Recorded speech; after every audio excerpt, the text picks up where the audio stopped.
If you rode the bus in Toronto or New York in the 90s, you rode an Orion.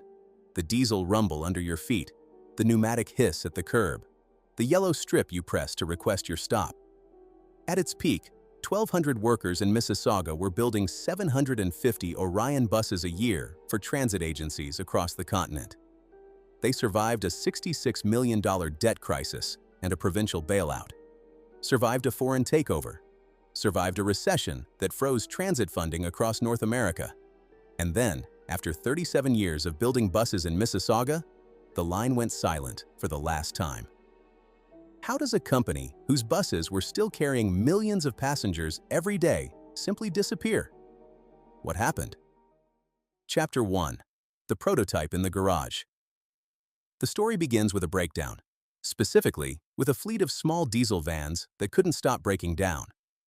In the early 1970s, Ontario's Urban Transportation Development Corporation, a provincial crown agency with ambitious plans to modernize public transit across the province, hired a Mississauga tradesman named Arnold Volschlager to retrofit a batch of fiberglass-bodied Rec-V vans for the province's experimental dial-a-bus service. The vans were originally designed as campers. They were light, cheap, and spectacularly wrong for the job. The bodies cracked. The drivetrains failed. The fiberglass couldn't take the punishment of daily transit use on Canadian roads in Canadian winters. Volschlager spent months trying to make them work, and the experience taught him something simple. Nobody in Canada was building a proper small transit bus. Not one designed from the frame up for the actual punishment of municipal service. The stops and starts, the wheelchair ramps, the salt and freeze-thaw of a country where the roads tried to kill vehicles 6 months of the year. So he decided to build one himself. Arnold Volschlager was not an engineer with a degree or an entrepreneur with a business plan. He was a workshop man, a tradesman who had quietly run Ontario truck and bus industries out of Mississauga for some 20 years, assembling and repairing heavy vehicles. His son Tom would later describe the family operation as hands-on, in the most literal sense. Arnold knew the underside of a bus chassis the way a surgeon knows an operating table. He'd spent 2 decades crawling under trucks and coaches, fixing what other manufacturers had got wrong. And by the time the Rec-V disaster confirmed what he already suspected, he had the knowledge, the frustration, and just enough money to try something new. In 1975, in a small Mississauga shop with a team of loyal mechanics, Volschlager hand-built a 30-foot heavy-duty bus he called the Orion Y. It had thermo windows, a Detroit diesel V6 engine, satin steel body panels designed for easy replacement, because Volschlager knew from 20 years of repair work that transit agencies didn't want buses that looked pretty in a brochure. They wanted buses they could fix fast and put back on the road. He fitted an outside electrical access panel so mechanics wouldn't have to climb into the engine bay for basic diagnostics. He designed large roof hatches for ventilation. And he made a decision that would prove quietly brilliant. He engineered the Orion Y so that its parts were interchangeable with the inventory of standard 40-foot transit buses already in service across the country. A maintenance depot that stocked parts for its existing fleet could service an Orion without ordering a single specialty component. It was a bus built by a man who understood what bus mechanics actually needed, because he was one. The company name became Ontario Bus Industries, OBI, in 1977. And the first 100 Orion Is sold quickly to small Canadian transit agencies looking for exactly what Volschlager had built. A tough, maintainable, Canadian-made bus that didn't pretend to be anything fancier than a reliable machine for moving people through cities that froze half the year. The orders came in. The shop grew. And Volschlager, for the first time in his working life, had a product that was genuinely his own. But he couldn't afford to scale it. The Canadian transit market was small, the capital requirements were enormous, and OBI was still a workshop operation running on thin margins. In 1978, Volschlager sold the U.S. and world manufacturing rights to Greyhound's Transportation Manufacturing Corporation, TMC, which marketed the bus out of Roswell, New Mexico, under the name City Cruiser. It was a pragmatic deal. Greyhound had the manufacturing capacity and the American distribution network that OBI could never build on its own. Volschlager kept the Canadian rights. He'd build Orions for Canada. Greyhound would build them for the world. Arnold Wollschläger died in 1979. He was 60 years old. He never saw what his bus would become. Never saw the fleets of Orions that would one day fill the streets of Toronto, New York, Washington, Ottawa, Edmonton, San Francisco. He built the prototype in a Mississauga garage, proved it worked, sold the rights he couldn't afford to exploit, and died before the story really started. What happened next required a very different kind of man. Chapter 2. The Arrow Man. Donald Sheardown bought Ontario Bus Industries from the Wollschläger estate in 1979. He paid for a small bus company with a good product and no money. What he brought to it was something Wollschläger never had: the drive and the nerve to turn a workshop into an empire. Sheardown came from Bolton, Ontario, north of Toronto. His family ran a trucking business, and Donald grew up around heavy vehicles, the way farm kids grow up around tractors. It wasn't a career choice, it was the family atmosphere. But in 1952, he'd taken a different path. He went to work at Orenda Engines in Malton, building the power plants for the Avro Arrow, the legendary Canadian supersonic interceptor that was, for a brief window in the 1950s, the most advanced military aircraft in the world. Sheardown was part of the team. He was 20-something, working on engines that represented the absolute frontier of Canadian aerospace engineering, in a country that believed it could build anything. Then, on February 20th, 1959, the Diefenbaker government canceled the Arrow program. 14,000 workers at Avro and Orenda lost their jobs in a single stroke. The completed aircraft were cut apart with blowtorches. The engineering drawings were destroyed. It remains the most traumatic single act of industrial cancellation in Canadian history. The moment when a generation of skilled workers learned that political decisions made in Ottawa could erase years of work overnight, no matter how good the product was. Sheardown walked out of Orenda and went home to Bolton. He bought Sheardown Transport from his father and built it into Atlantic Bus Lines, a 200-vehicle school bus operator based in Markham that became one of the first private subcontractors to the TTC's Wheel-Trans paratransit service. He knew buses. He knew the transit business.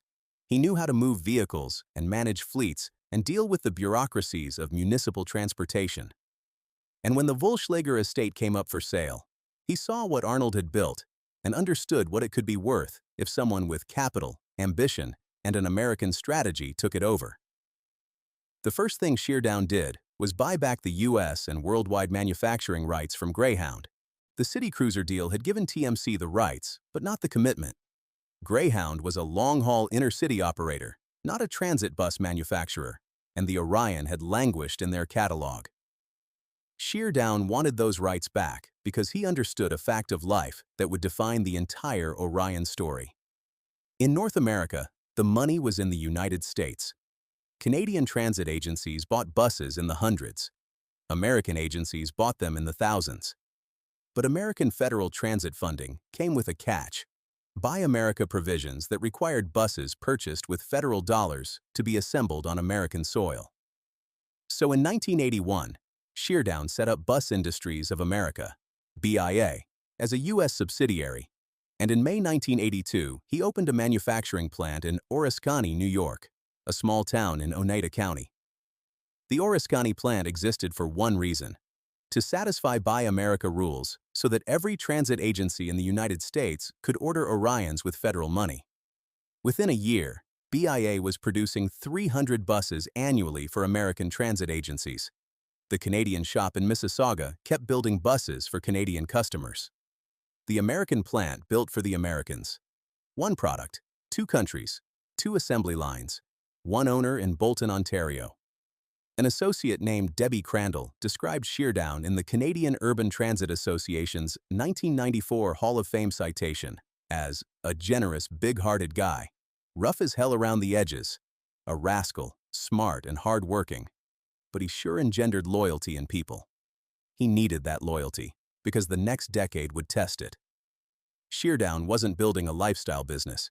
He was building a North American transit bus manufacturer from scratch, competing against established American players, and doing it from a country with a fraction of the market. The products came fast. The Orion 2, introduced in 1983, was a low-floor 21 and 25-foot community bus that could kneel to within 4 inches of the curb. The first low-floor heavy-duty transit bus in North America. It was a genuine innovation, a bus designed for accessibility before accessibility was a regulatory requirement, and it sold not just in Canada and the United States, but overseas. Orion the 2s were exported to Sweden and Denmark in 1987. A Canadian-built bus designed in Mississauga, running routes in Scandinavia.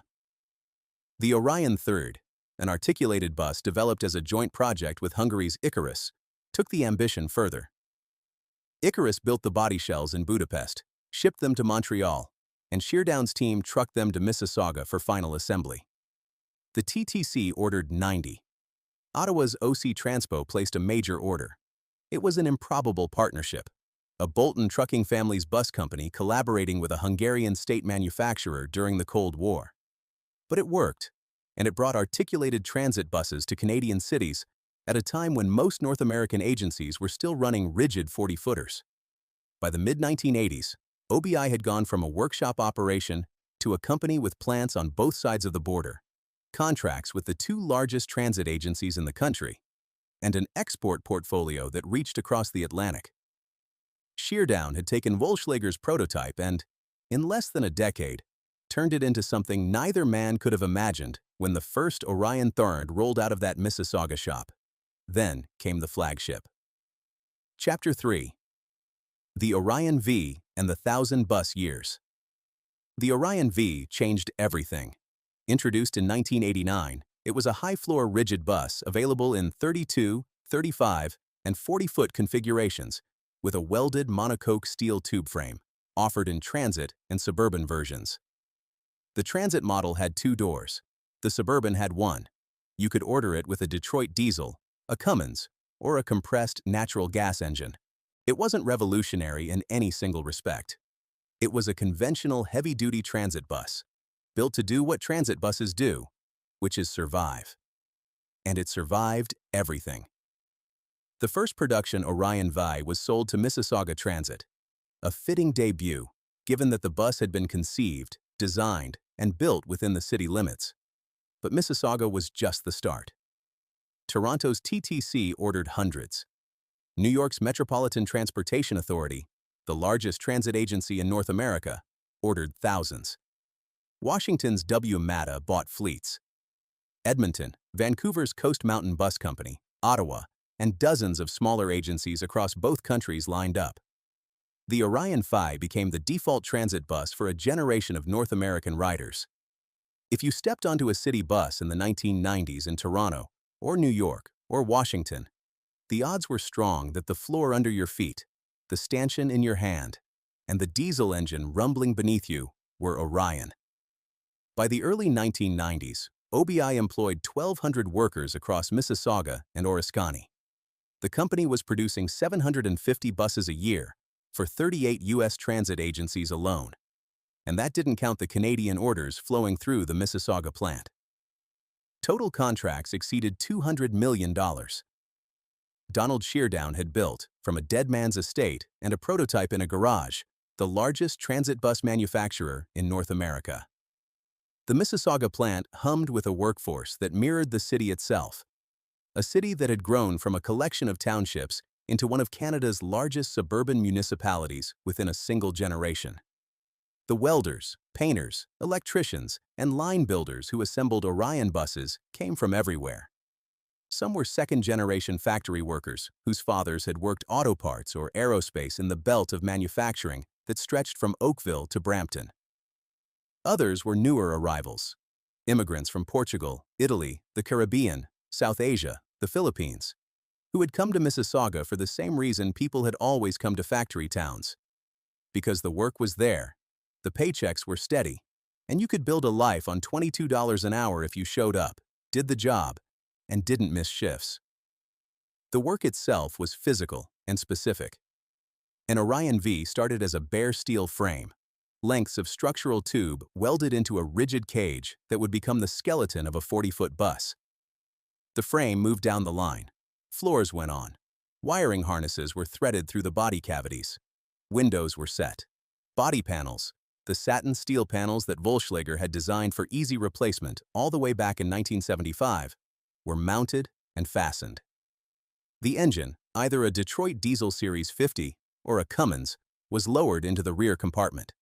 Seats were bolted. Stanchions were welded. The destination sign, those green flip-dot boards that spelled out route numbers in pixels of light, was installed above the windshield.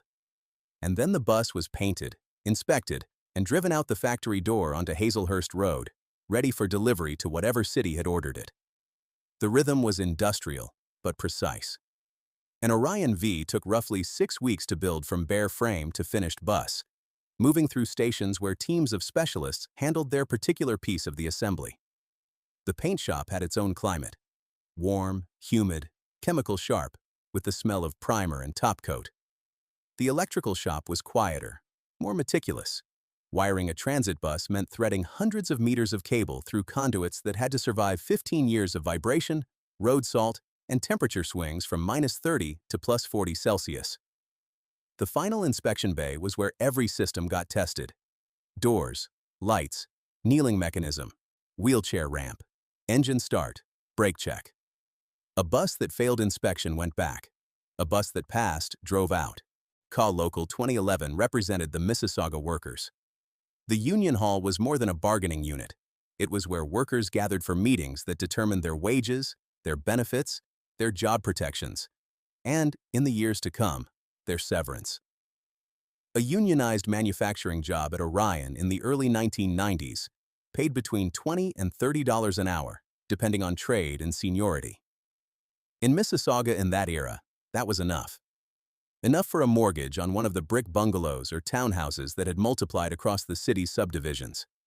Enough for a car in the driveway. Enough for kids in the local schools. Hockey registration fees. A week at a cottage in Muskoka if you'd been smart with money. It wasn't wealth. It was the Canadian industrial middle class. The thing that 1,200 families in Mississauga and Oriskany depended on. And the thing that would eventually be taken from them by people who had never set foot on the factory floor. The product was everywhere. That was the strange thing about Orion. You didn't have to know the name to know the bus.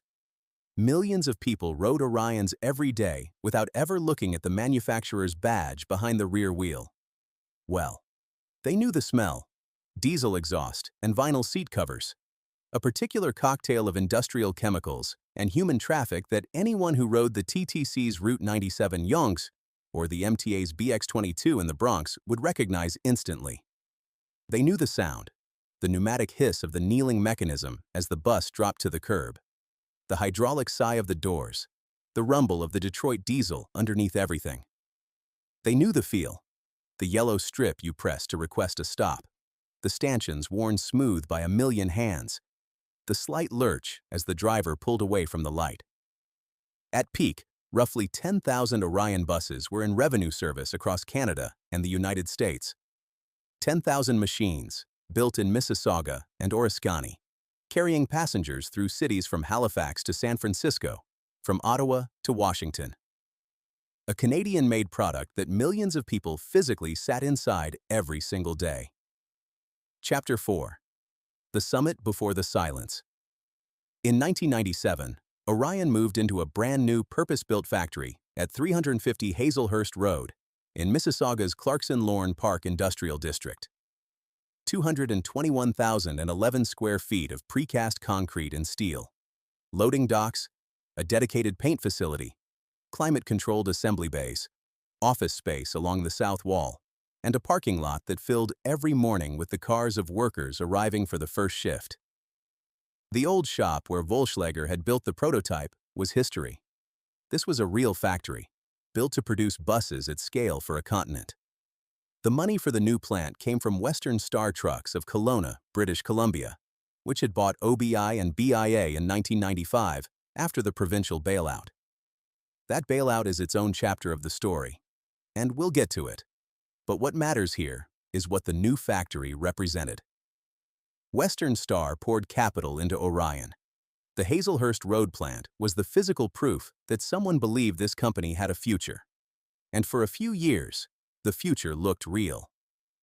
The Orion 6 low-floor bus went into production, the successor to the aging Orion V, designed for the new era of accessibility-mandated transit.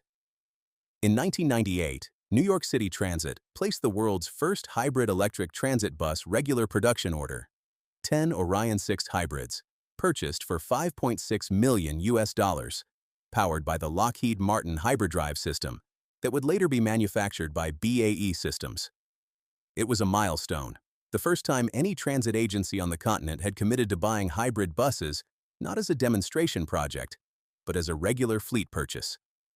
And the buses came from Mississauga. Then came the Orion 7, and with it, the highest point the company would ever reach. Debuting in 2001, the Orion 7 was a fully low-floor transit bus, the next generation, designed from the ground up for accessibility, for hybrid powertrains, for the transit agencies of the 21st century. The sales backlog at launch exceeded 1,000 buses. The MTA ordered hundreds, then hundreds more, over 1,600 hybrid Orion 7s in total, fitted with the BAE Systems Hybridrive, the largest hybrid transit bus fleet order in history. The TTC ordered 470 Orion 7 diesels and 280 hybrids between 2003 and 2010. San Francisco's Muni bought them, Houston's Metro, Ottawa's OC Transpo, Mississauga Transit, Edmonton. Agencies across the continent placed orders because the Orion 7 was, by the mid-2000s, the transit bus to have. Low floor, available in diesel or hybrid, backed by a manufacturer with 30 years of proven transit bus experience. By 2006, over 2,000 Orion 7s had been delivered. By 2010, Daimler Buses, which by then owned Orion through a chain of acquisitions, was publicly boasting of being the world's largest manufacturer of hybrid transit buses, with an 850-unit hybrid backlog. As recently as September 2011, Daimler announced a 51-bus Orion sale to Washington's WMATA. The order books were open, the assembly line was running, but the company that Arnold Volschlager had built in a Mississauga shop, that Donald Sheardown had grown into a continental manufacturer, no longer belonged to anyone in Canada.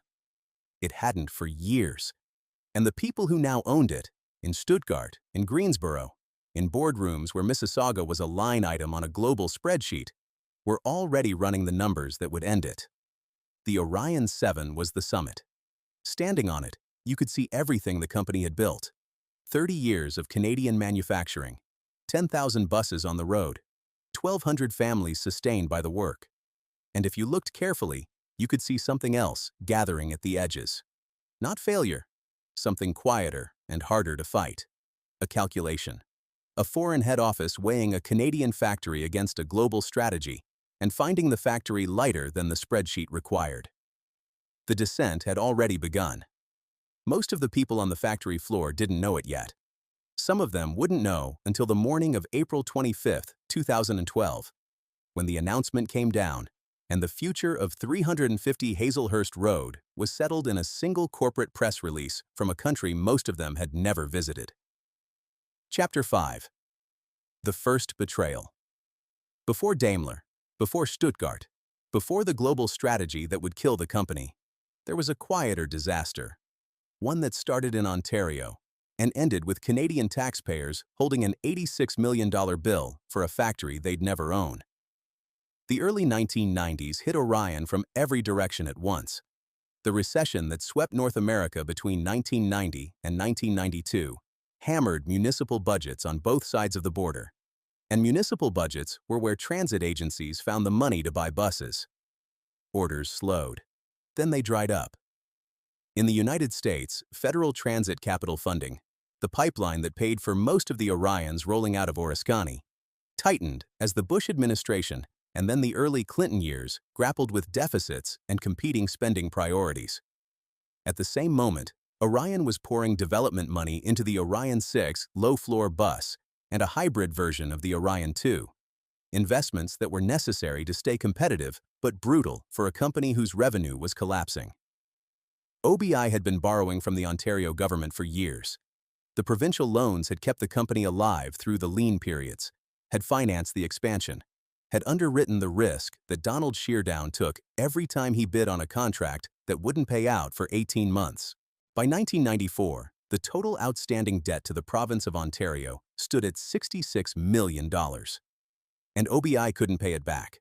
Employment at the Mississauga plant collapsed from 1,200 workers to 165.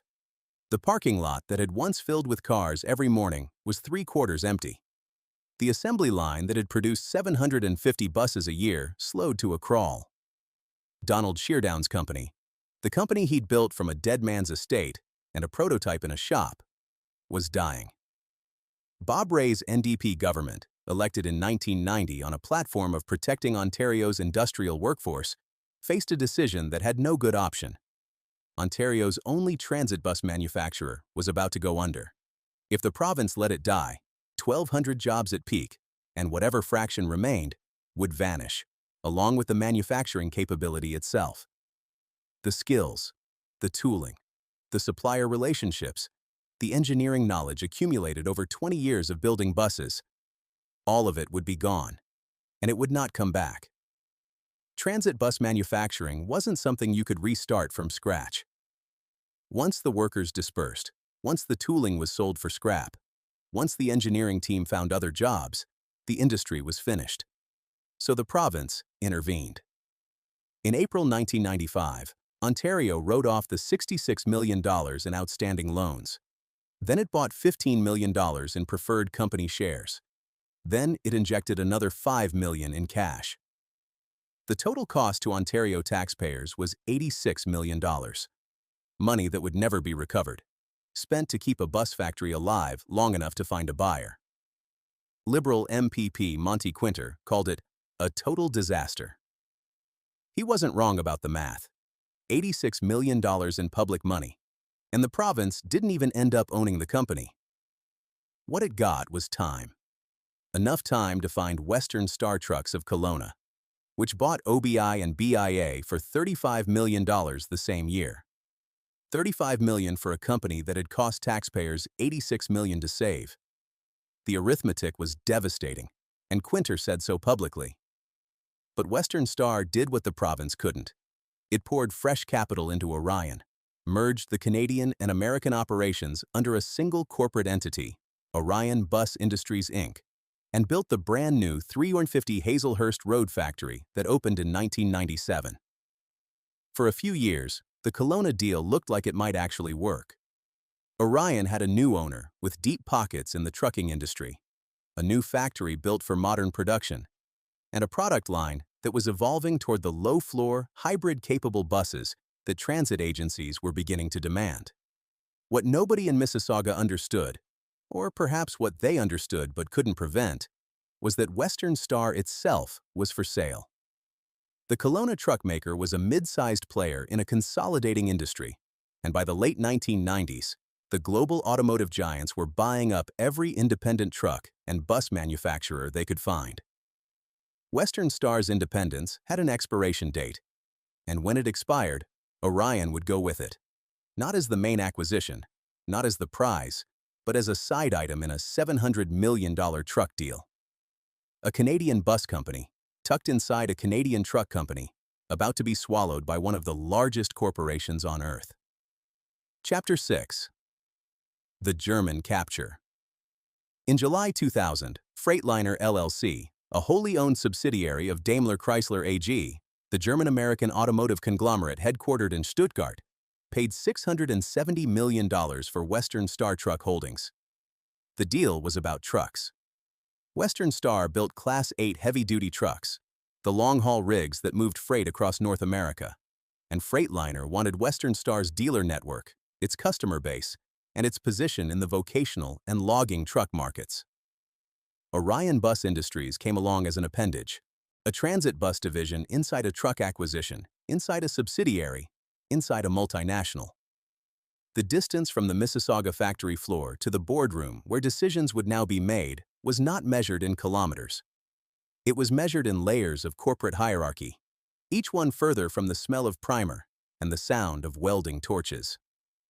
In January 2002, the bus operations were reorganized into a new entity, Daimler Chrysler Commercial Buses North America, headquartered not in Mississauga, but in Greensboro, North Carolina.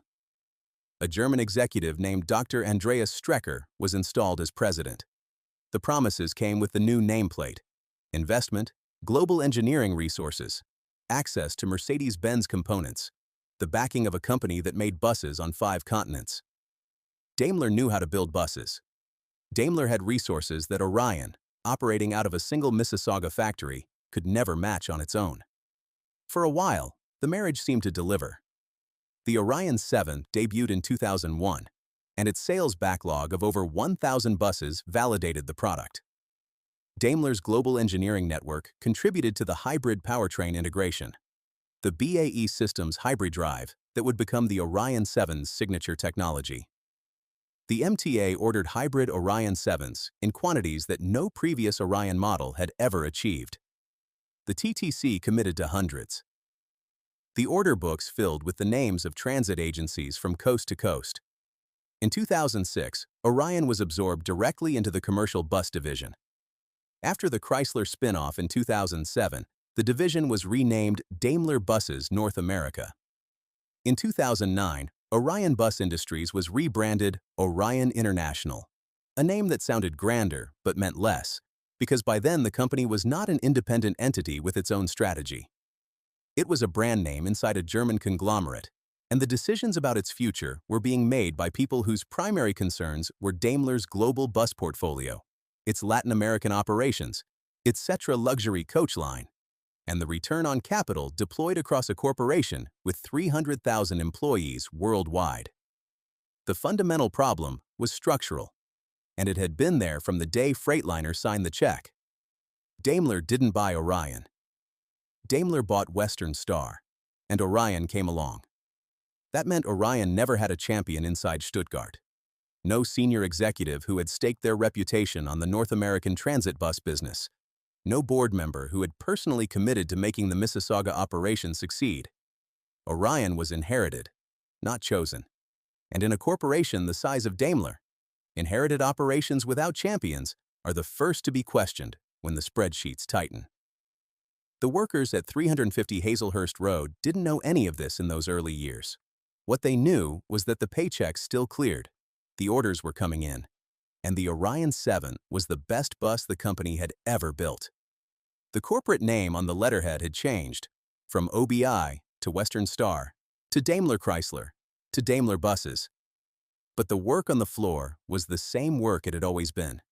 Steel frames, wiring harnesses, body panels, paint, engines, seats, stanchions, destination signs, and a finished bus rolling out the door onto Hazelhurst Road every few days.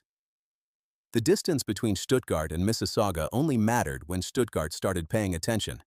And Stuttgart was about to start paying attention because the technology that was supposed to secure Orion's future was about to become the instrument of its decline. Chapter 7. The Hybrid Disaster. The batteries started dying. The Orion 7 hybrid was powered by the BAE Systems hybrid drive, an electric diesel system that used roof-mounted battery packs to capture braking energy and assist the diesel engine during acceleration. It was the technology that Daimler had bet Orion's future on.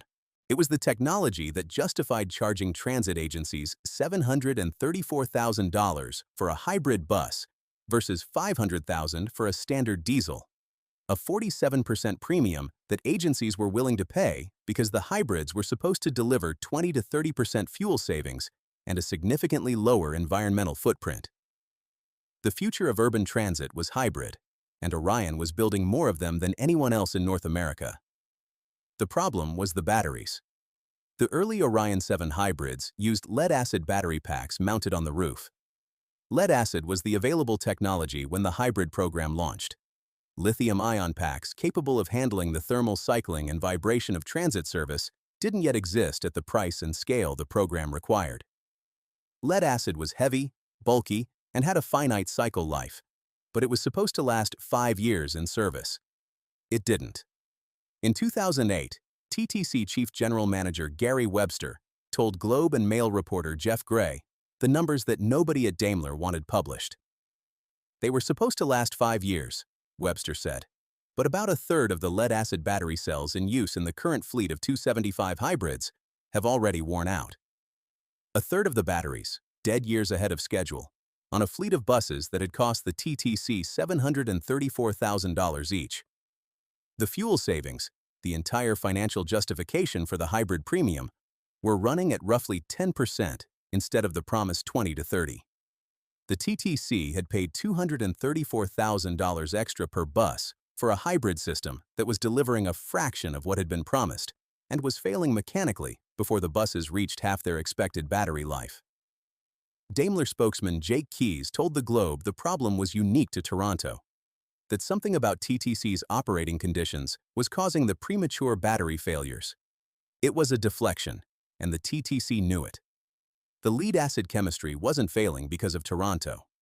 It was failing because lead-acid batteries in a transit application, subjected to thousands of charge-discharge cycles per year, to the thermal extremes of a Canadian climate, to the constant vibration of a 40-foot bus running over potholes and streetcar tracks, were being asked to do something they weren't designed to do for as long as they were supposed to do it.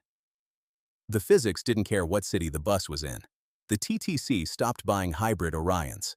For a company whose hybrid order book had been its proudest achievement, losing the TTC was a blow that resonated through the entire business. Toronto had been Orion's home city, the agency that had bought hundreds of Orion Vs, that had committed to 470 Orion 7 diesels and 280 hybrids. If the TTC wouldn't buy your hybrid bus, what did that signal to every other transit agency evaluating a purchase? The damage wasn't limited to Toronto. San Francisco Muni's 86 hybrid Orion 7s, delivered in 2007, proved unreliable in service, documented problems that compounded the reputation damage from the TTC's public complaints.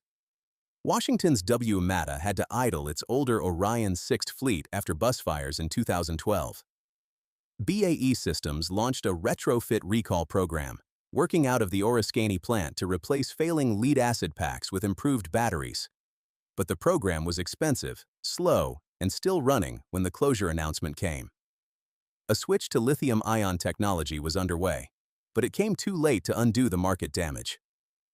The hybrid Orion 7 had been sold on a promise of performance and longevity that the battery technology of its era couldn't deliver, and every transit agency that had paid the premium and watched the batteries die early remembered it.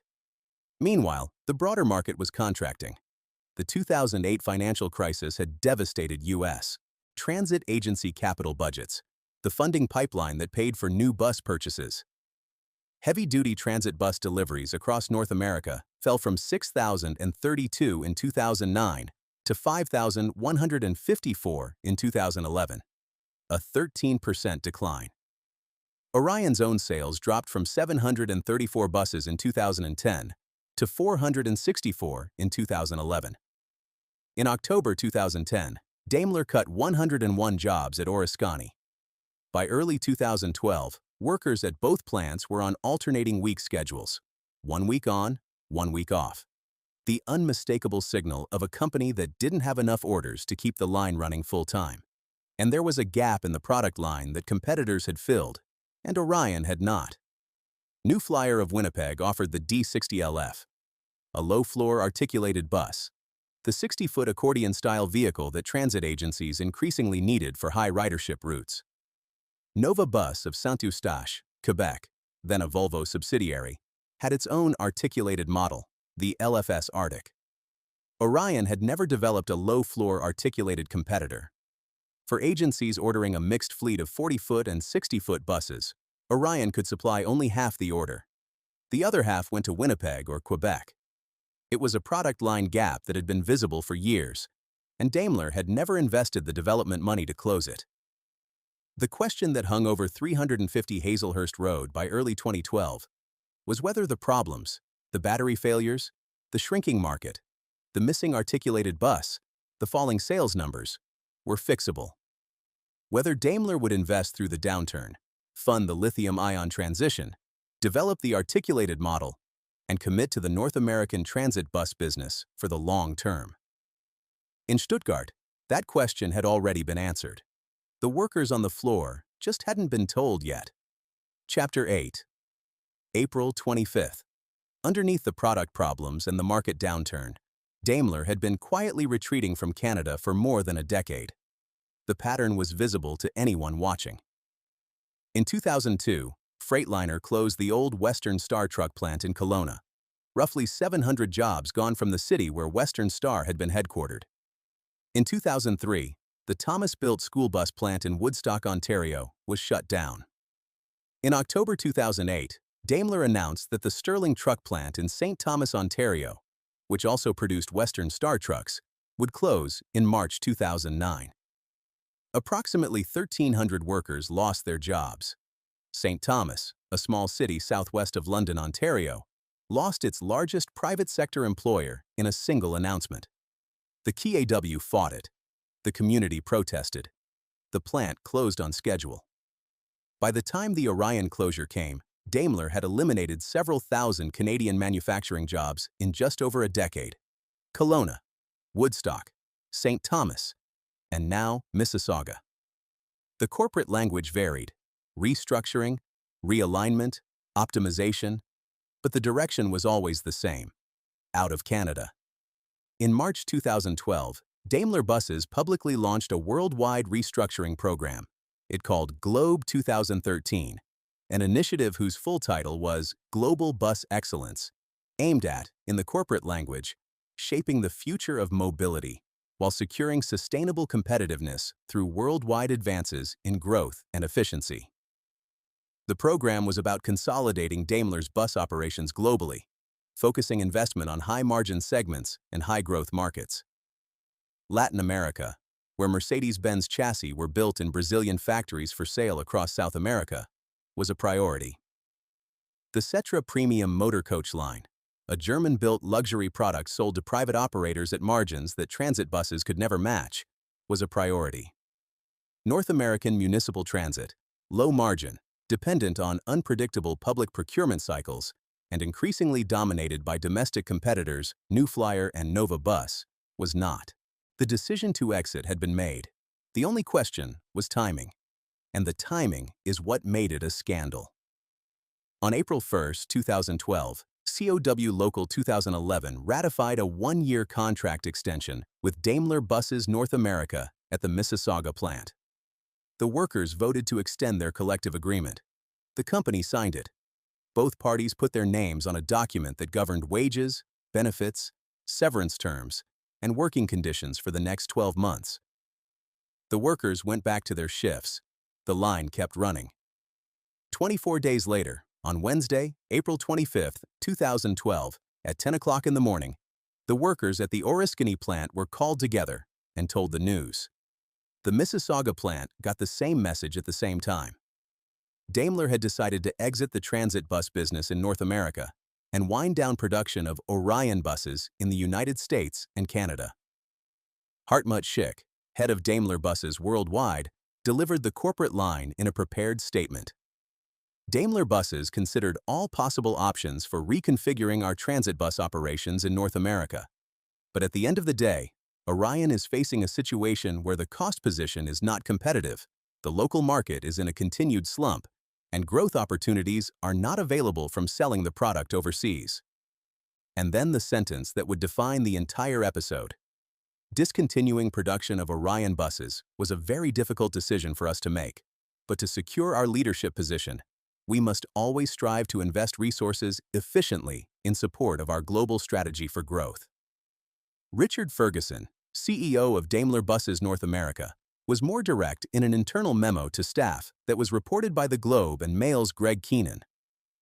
We are facing a very difficult environment in our business with a significant reduction in sales and anticipated ongoing losses. The same day, Daimler announced a letter of intent with Motor Coach Industries, making MCI the exclusive North American distributor of Daimler's German-built Setra premium motor coaches in exchange for a minority equity stake. Stuttgart wasn't leaving the North American bus market. It was leaving the low-margin, Canadian-manufactured, publicly funded segment of the North American bus market. The Setra coaches, built in Germany, sold at luxury prices to private operators, would stay. The Orions, built in Mississauga by Canadian workers and sold to public transit agencies at margins Stuttgart found insufficient, would go. Roughly 390 active workers in Mississauga and another 200 on layoff received the news that morning. In Oriskany, Tim Banas of the United Auto Workers said 538 workers would lose their jobs over the next 2 years. CAW National President Ken Lewenza was, in the Globe and Mail's reporting, furious that the closing was announced just weeks after the union signed a 1-year extension. The fury was specific and justified. The contract ratification on April 1st was not a formality. It was a negotiation that consumed time, energy, and political capital within the local. The members had voted. They had accepted terms. They had committed to another year. And the company that signed the same document had, at the very minimum, known that Globe 2013 was underway and that Orion's future was under active review.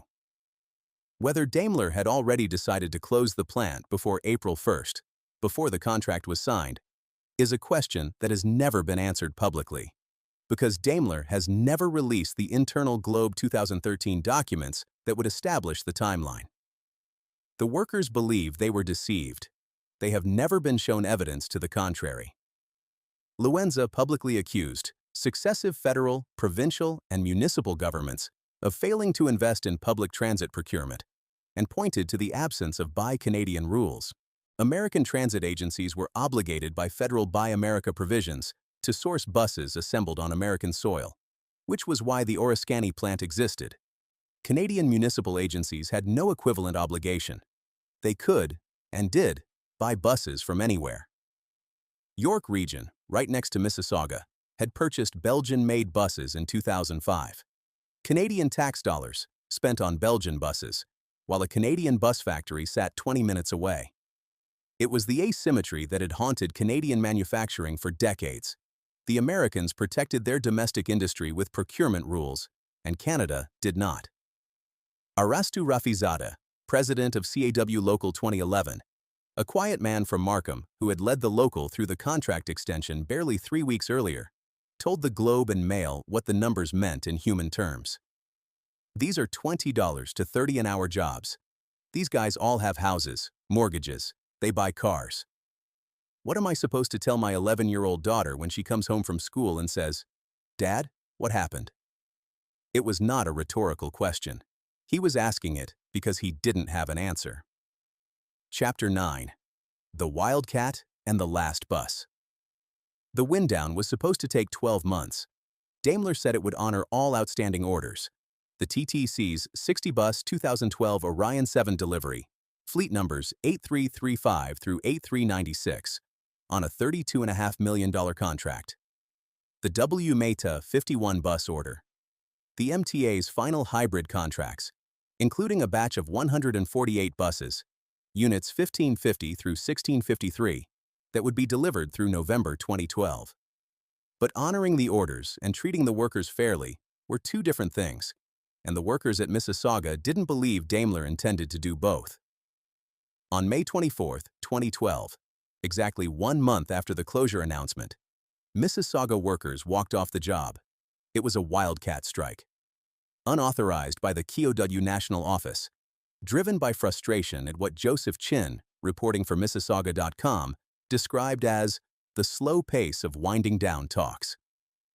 The workers on the picket line outside 350 Hazelhurst Road weren't fighting to save the plant. They knew by then that the plant was finished. They were fighting over the terms of their own extinction. Severance, benefits continuation, the specifics of what Daimler owed them for years of service in a factory that was being closed, not because it had failed, but because a corporate office in Stuttgart had decided the margins weren't good enough. Daimler's official position on separation was contained in its press release. It intended to provide a separation benefit to all eligible employees affected by the reconfiguration of its Setra and Orion Bus and coach businesses in North America, including to those separating employees for whom such benefits are not otherwise required by law. The language was careful. Eligible employees. Not otherwise required by law. Workers who had spent 15, 20, 25 years building buses read the words and understood what they meant. Daimler was offering the legal minimum, wrapped in language that made it sound like generosity. In Oriskany, David Sirasuolo, a 15-year veteran of the plant, told the Central New York Business Journal what the closure meant for someone in his position. "I'll be 46 and have to decide on going to school or moving out of state. We all know this area does not have much for decent jobs." Oneida County, New York, was not a place with a surplus of manufacturing employment waiting to absorb 500 displaced bus builders. Neither was Mississauga, not for workers whose skills were specific to heavy vehicle assembly, whose wages had been $20 to $30 an hour, and who were now competing in a labor market that increasingly valued credentials they didn't hold over skills they had spent decades acquiring. The wildcat ended after a few days. The wind down continued. Through the summer and fall of 2012, buses kept rolling off the line, each one a small monument to a company that was being disassembled around the people building its final products.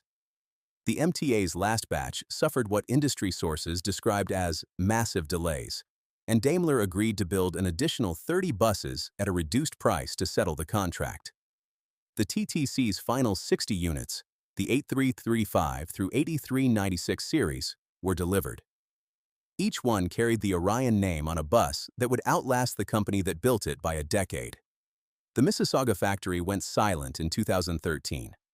The last Orion rolled off the line that year, the final bus from a production run that had started with Arnold Wollschlager's prototype in 1975 and ended with a German conglomerate's decision that Canadian transit manufacturing didn't fit its global strategy for growth. On March 1, 2013, New Flyer Industries of Winnipeg announced it had purchased Daimler Buses, North America's Orion aftermarket parts business, for approximately $29 million, including $6.5 million for accounts receivable. The Orion parts operation had generated $54 million in revenue in 2012, supporting nearly 10,000 Orion buses still in service across North America. The deal was funded partly by the first tranche of a strategic investment from Marcopolo SA of Brazil, which was building a 19.99% stake in New Flyer for a total of 116 million Canadian dollars. Bernd Voigt, then president and CEO of Daimler Buses North America, framed the sale with the careful language of a man closing out a ledger. "It was important to DBNA that we have a market leader such as New Flyer, supporting the Orion buses currently in service in Canada and the US, with high-quality parts and proven service." New Flyer also assumed Orion's last unfulfilled contracts, buses for the New York MTA and Seattle's King County Metro. The Oriskany plant continued as a parts and service center and a hybrid bus retrofit shop with BAE systems before New Flyer eventually converted it into a New Flyer assembly facility. Winnipeg took over. The Canadian transit bus industry didn't die. It moved west. A year after the closure, CAW National President Ken Lowenza gave his retirement interview. He listed the experiences that had defined his career in the union. The Daimler Mississauga closure was among them. "That," he said, "will never go away." Chapter 10. What remains? The factory is still there. 350 Hazelhurst Road stands in the Southdown industrial submarket of Mississauga, a precast concrete building surrounded by other precast concrete buildings in a landscape of loading docks, trailer parking, and roads named after the farms they replaced. In the fall of 2014, Toronto-based Carterra Private Equities bought the property from Daimler. According to Carterra's own deal summary, the building underwent approximately $3.7 million in upgrades, and a new lease was signed with the Ford Motor Company, a 220,000 square foot single-tenant deal. Ford used it for parts and distribution, a short drive from its Oakville assembly plant. As of 2026, the building is listed for sale by Cushman & Wakefield at $71,828,575, $325 per square foot. The marketing materials describe 8,000 square feet of plant employee amenities, solar panels on the roof, T8 energy-efficient lighting, secured shipping, and separate trailer parking. They note excess land for expansion or severance. Nowhere in the listing is the word Orion. The building is described as a 1997-built precast industrial freestand. That is all it is now. A box, a piece of real estate with a price per square foot, empty of the thing it was built to do. The buses lasted longer than the company. The TTC retired its diesel Orion 7 fleet, units 7900 through 7979, on March 4, 2024. The airport livery Orion 7s, units 8000 through 8099, were retired July 27, 2024. The final TTC Orion order, the 2011 and 2012 units, 8335 through 8396, the very last buses off the Mississauga line, is still in service out of Wilson and Queensway divisions. They run their routes and return to the yard, and the passengers who ride them don't know and have no reason to know that the factory that built these buses is a warehouse now. At its December 20, 2023 board meeting, the TTC voted to preserve two Orion 7 buses, numbers 8079 and 8091, as part of its historical fleet. The explicit reason, recorded in the board minutes, was that they are one of the last group of transit buses manufactured in Ontario. Not one of the last Orions, one of the last transit buses manufactured in the province. The distinction matters. Ontario doesn't make transit buses anymore. Nobody in Ontario makes transit buses anymore. The TTC is preserving those two Orion 7s not as company memorabilia, but as artifacts of a provincial industrial capability that no longer exists. The Halton County Radial Railway Museum was offered one. It declined. On December 4, 2015, the TTC ran its last Orion Vi, Unit 9411, on a ceremonial 40-minute trip from Downsview Station. In New York, the MTA retired its last Orion 7 hybrids, Units 3804 and 3807, in May 2024. 12 years after the closure, the last physical traces of Orion's production are being pulled from service, one bus at a time, across the continent. New Flyer, now NFI Group, became the unambiguous winner. It absorbed Orion's market share, acquired North American Bus Industries from a Cerberus Capital Management affiliate on June 21, 2013, for approximately $80 million, and bought Motor Coach Industries International on December 18, 2015, for $455 million. Canada once again has the continent's largest transit bus manufacturer, but it operates from Winnipeg, not Mississauga. Nova Bus in Quebec took a significant share of the TTC market as well, including a $143.7 million articulated bus contract. Canadian companies, both of them. Just not the Canadian company that started it all. What is gone is the manufacturing capability itself. Ontario, which once housed both the Urban Transportation Development Corporation, building rail vehicles in Thunder Bay and Kingston, and Orion building buses in Mississauga, has no transit vehicle production left. The welders who knew how to lay a bead along a monocoque frame. The electricians who could thread a wiring harness through the body cavity of a 40-foot bus. The painters who could match a transit agency's livery within a shade. The line builders who took the floors and carpets and windows and body panels shipped from suppliers like Martin Rea International's MJ Manufacturing and turned them into a finished vehicle. Those skills were dispersed across the GTA's remaining manufacturing employers, or into the service economy, or into early retirement, or out of the trade altogether. A workforce assembled over 37 years was scattered in a single year. The Orion story is the Canadian story written in its purest form. A domestic innovator builds something in a workshop. A Canadian entrepreneur grows it into something real. The provincial government props it up when it falters, at enormous cost to the public, then sells it cheaply to the first buyer who shows up. The buyer is acquired by a foreign multinational. The multinational runs the operation for a decade, extracts value from the product line, and then, when the margins no longer meet the requirements of a global strategy drafted in a headquarters 6,000 kilometers away, closes the plant. The workers are scattered. The building is leased to someone else. The buses are retired one by one. And eventually, there is nothing left but a listing on a commercial real estate website that says nothing about what used to happen inside those walls. Arnold Wolschlager built a bus in a Mississauga shop because nobody else in Canada would. Donald Sheardown grew it into the largest transit bus manufacturer on the continent because he believed a Canadian company could compete. 10,000 Orion buses carried millions of passengers through cities they helped define: Toronto, New York, Ottawa, Washington, San Francisco, Edmonton, Vancouver. For 37 years, 350 Hazelhurst Road was the place where Canadian hands built the machines that moved Canadian and American cities. Today, the building stands at the same address. The solar panels are new. The loading docks are clean. The parking lot is paved and clear. The buses are gone. The workers are gone.